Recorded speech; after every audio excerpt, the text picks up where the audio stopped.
This Bushiri is a real prophet. But I want you to understand something. I said one day he's more than a prophet, in that he is an elder of the prophetic. But for you to see God from heaven saying, I'm going to shift governments, so one man could be free. And he didn't tell me for one man to be free. He said for my prophet to be free. And I said it exactly the way God said it. You see this red carpet here? You see this one? One day, all these countries that have denied him entry, that have said he is guilty, by international law, by treaties signed, they will put a red carpet for these two. No. Listen. And I want to tell you this. As governments, not as prophets, these will not arrive as prophets at that time. Please take what I'm saying now. And my prophecy is never wrong. They will not address him as a prophet. The time is very close. And if there is anyone watching me and listening to me and not believing what I'm saying, check my record. I've never said one prophecy wrong. I remember when I came here one time, and we were somewhere, we can't say we were where, but we were somewhere. And the whole night we're moving from one location to the other because they had spotted South African spies who had come to kill him. And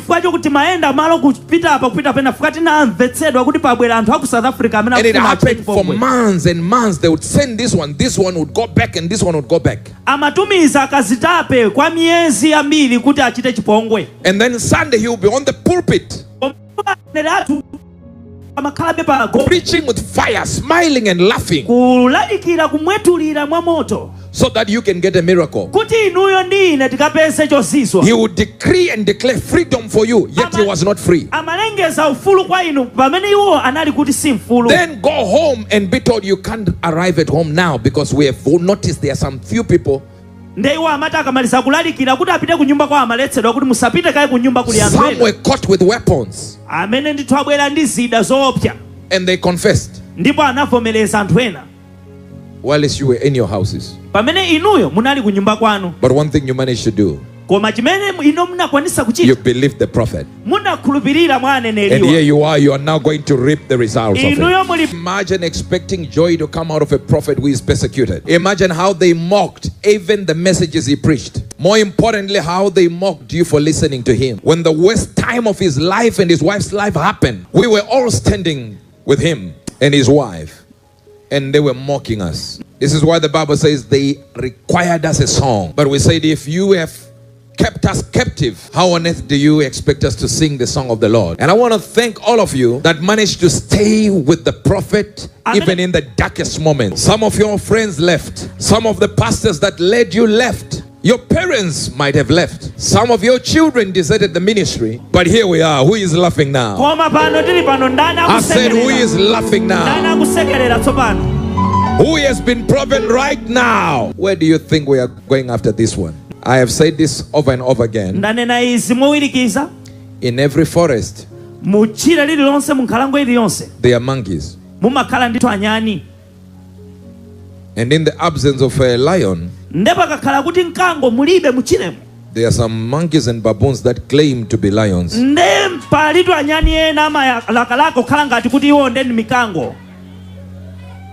They can even travel from one forest to the other, claiming that they are the lions. If you are not listening, I mean country to another. Now a world tour is coming where the lion will prove to monkeys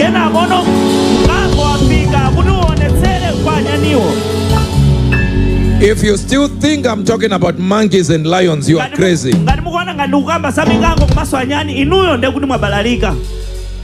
Remember the days Major One did the world tour? kumbukirani masiku amene mechawana anaendera maiko onse. We are repeating that one. Tikubwerezanso zimenezo.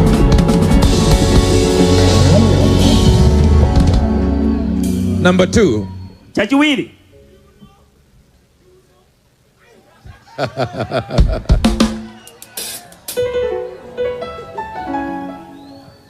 Isn't it amazing how this victory doesn't just prove that he is free? Because the prophets came in this way, that because of God's prophet,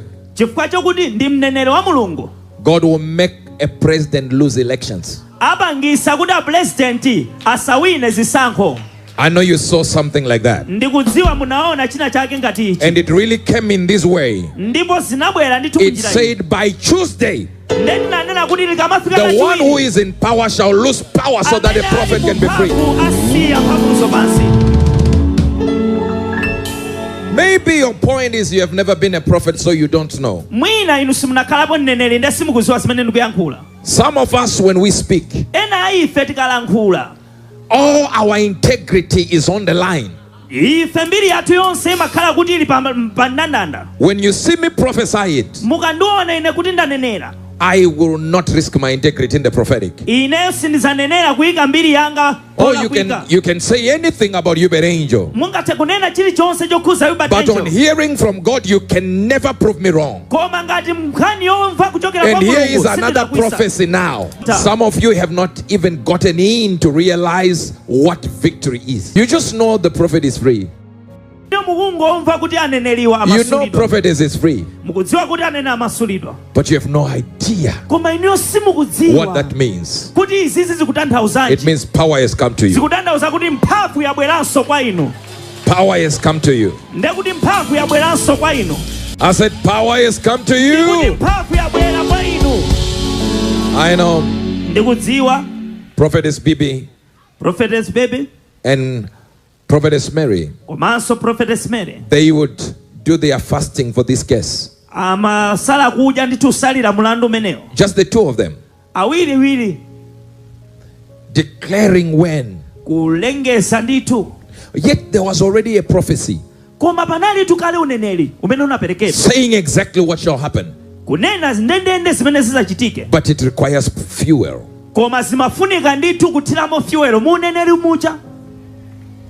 So right now, here is for you. I'm about to give you prophecies for yourself. Something that will push you somewhere. But before I do that, I'm not here to repeat the trouble that they went through. It is one thing to know our prophets are free. It's another thing to take the action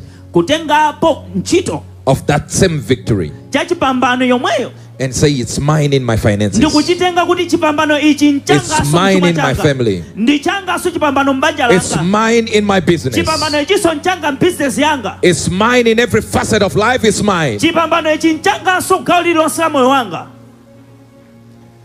I want to zero in on something before I leave this stage. Imagine how the devil opposed the prophecies all this time, opposing the prophets continuously. You were hearing God saying, this is going to happen to the prophet. He's going to be free. The wife is going to be free. The prophet is going to be free. And all of a sudden, you hear they have lost the case.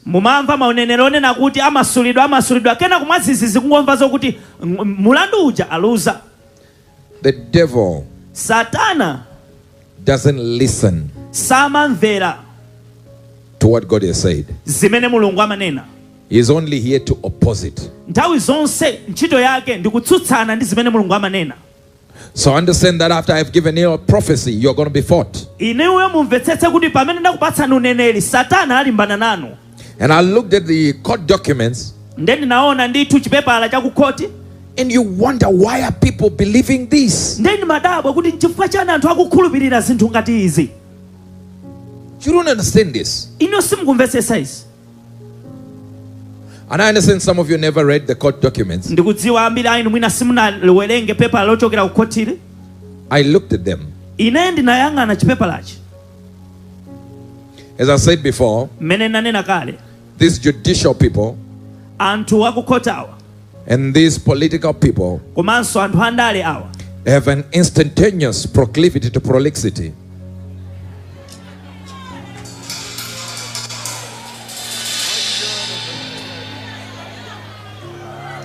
ali ndi chikhalidwe cha mkwizi chonyasa komanso cha ukapolo chofuna kuphinja anthu.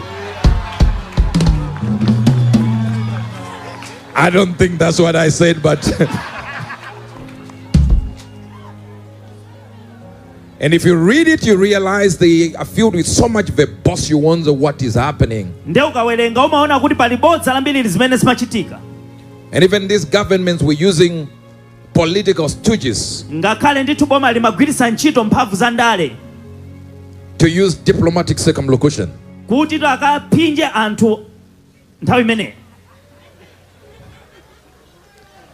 In other words, you look at the documents, they're just nonsensical. Just a repeat of nothing. Produce the witness. You can't produce them. Let them travel. We are protecting them. Which ones? We can't show you. But as a father, like he said, people will say, but he is major. How come his son is not getting free? So his failures become my nightmare. His captivity becomes my nightmare. But the best thing that God did